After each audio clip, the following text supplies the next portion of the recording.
donc pétrolier. On a parlé du fonds intergénérationnel avec le fonds 6.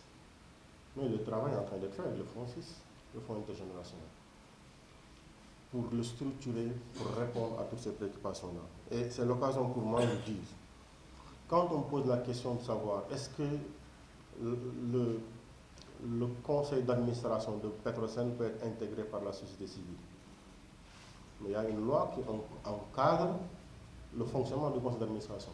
Sur le GES Petrogaz, vous avez vu ce que le président de la République a bien fait. Il y avait un représentant de l'opposition, il en a mis deux. Il y avait la société civile, il a mis dans le GES Petrogaz.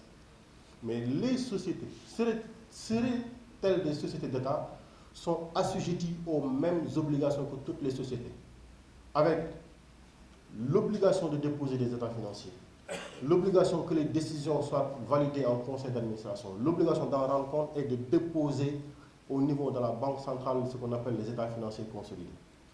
Vous allez à la centrale des bilans, de manière toute transparente, vous avez toute la situation. Et aujourd'hui, comme vous venez de le dire, on parle de la situation de Petrosen avec ce qu'il faudrait en savoir, mais Senelec aussi est assujetti aux mêmes obligations.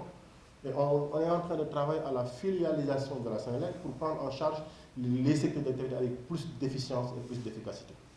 Et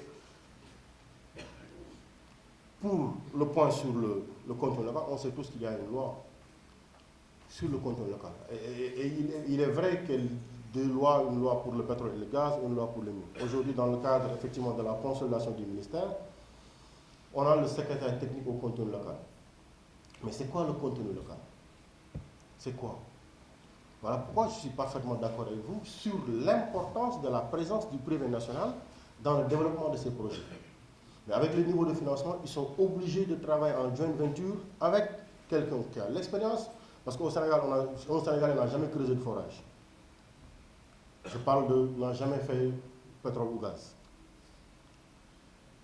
Dans le développement des projets miniers, c'est la même chose. Parce que ceux-là qui ont les moyens, et vous les retrouvez où? Dans les semi-mécanisés. Parce qu'ils pensent pouvoir opérer là-bas. Parce que le niveau d'investissement dans le cadre de développement d'un projet minier d'envergure demande des niveaux de financement, et ce n'est pas sur les banques locales qu'on va compter pour le faire. Mais le contenu local, c'est promouvoir l'entreprise nationale, l'entreprise locale, pour jouer un rôle dans la domestication de la connaissance, dans la domestication et dans le fait que les revenus ne peuvent pas sortir du pays. Parce que le constat, c'est un étranger qui vient, qui investit, qui fait venir ses cadres, qui emprunte dans la banque de son pays, donc c'est la banque de son pays qui finance. Il vient avec des compétences de son pays, qui vient développer un projet. Après qu'il y a des exonérations encore, pour ne pas payer d'impôts ici au Sénégal, et après il exporte l'intégralité de son bénéfice. Au soir, que gagne le Sénégal? Rien du tout. Donc quand on parle de contenu local, c'est dans le cadre de ces projets, de permettre à des entreprises sénégalaises de jouer leur rôle, mais également à l'employé, à la compétence sénégalaise de jouer sa présence et sa compétence. Maintenant, l'impact dans les communautés.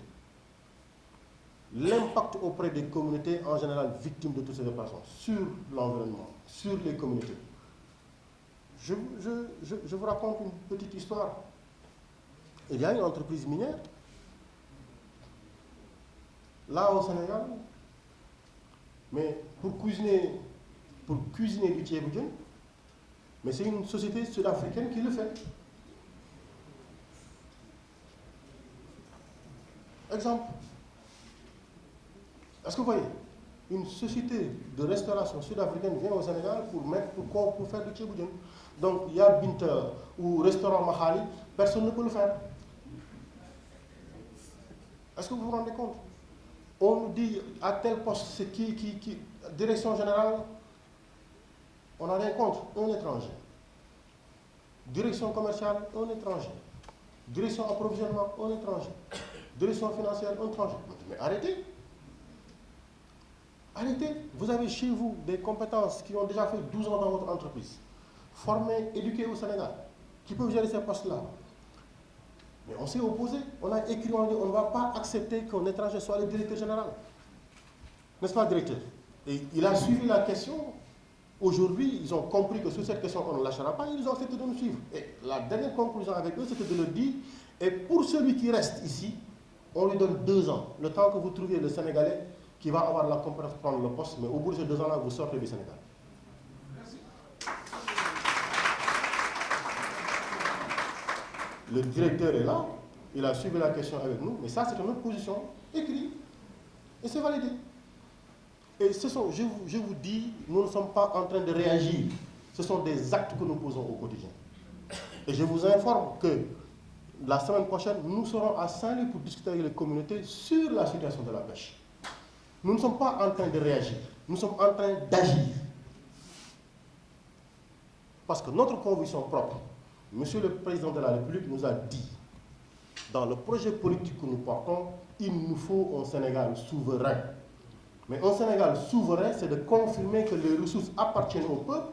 Donc le peuple exprime la souveraineté absolue. Pour produire quoi? Une société juste et prospère. Mais une société juste, c'est que chacun, dans son secteur d'activité, puisse tirer, avec l'accompagnement de l'État, les biens totalement dont il va bénéficier dans le développement de son activité. Mais, vous l'avez bien dit tout à l'heure, docteur, parce que vous avez dit que dans le développement de ces projets-là, quand vous installez un FPSO, mais il y a un récif artificiel qu'on va créer et qui, par la chaleur, par l'environnement, attire le poisson. Mais moi, je ne voudrais pas que l'on fasse des raccourcis directs. Parce qu'il nous faut partir aussi des analyses statistiques. Est-ce que nous avons évalué depuis, avant l'installation d'un navire ou d'un récif artificiel, quels ont été les taux de débarquement, les natures de poissons, pour voir l'évolution depuis l'installation, pour dire, moi, ce que je donne, ce sont des informations assises sur des bases statistiques entre avant l'installation du récif et 2 ans après l'installation, voilà la décroissance des débarquements de poissons. Mais ça, c'est l'information. Est-ce que vous m'avez donné? Donnez-moi les informations statistiques. Oui, je dis, donnez-moi les informations. Après, on peut travailler sur des conclusions. Mais ensuite, je donne l'exemple sur GTA, le récif artificiel qu'ils ont développé. Parce que ce projet-là, il existe. La réponse, c'est pour amenuiser l'externalité négative, quelles sont les solutions qui sont développées. Parce qu'on ne peut pas aussi prendre le risque. Vous savez, ce que on ne sait pas en général. On a couru un risque par les derniers temps. Des navires qui ont du carburant, de petits bateaux qui approchent une zone d'extraction pétrolière, un projet qui coûte 5 000 milliards, un monsieur qui met le moteur, une petite étincelle, et voilà un FPSO qui prend le feu. Alors dites-moi, est-ce qu'il faudra prendre FPSO et le sortir du Sénégal et dire donc on laisse aux communautés de pêcheurs, ou est-ce qu'il faudra accompagner les communautés de pêcheurs pour développer une pisciculture, de l'aquaculture en eau salée pour permettre ce développement d'une activité économique? Mais on est en train de travailler sur ces projets-là. On dit, il y a la pêche d'eau douce. Donc, une pisciculture qu'on développe avec les tilapias et les acarias. Et on dit, mais pourquoi on ne va pas élever du sel ou du yard en eau salée? On ne va pas me dire qu'on n'a pas l'expertise. Il faut accompagner ces populations en transformant leur activité, qu'elles deviennent des éleveurs aquatiques. Ça, c'est des projets sur lesquels nous travaillons. Donc, on n'est pas en train de réagir. Nous sommes en train d'agir encore. Et pour nous, on a tellement d'interpellations et j'aime bien les discussions contradictoires, constructives. Seulement, le temps me prend.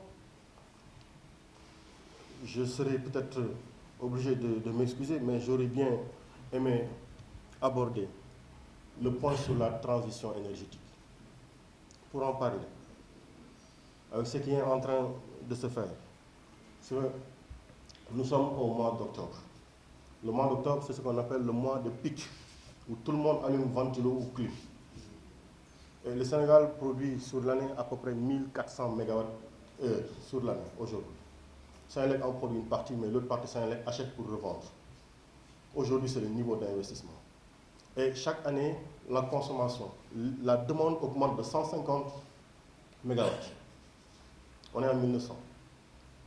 Ça veut dire quoi? Ça veut dire qu'en 2025, on aura besoin à peu près de 2100 MW. Qui va le financer? Avec quel projet? Mais est-ce qu'on va continuer aussi à être dans des projets de 100 MW, de 50 MW, où tout le Sénégal vous retrouvez de petites centrales ici, centrales là? Ou est-ce qu'il faudra raisonnablement faire de gros projets de 500 MW pour que 2 fois 500 MW, donc 1000 MW, pour que le Sénégal soit tranquille pendant les 20 ans à venir? Ensuite, le gaz dont on parle, l'extraction, on dit externalité négative. Mais quand le gaz est domestiqué, gas to power, qu'on l'utilise dans la production de la Senelec, les Sénégalais ont accès à une énergie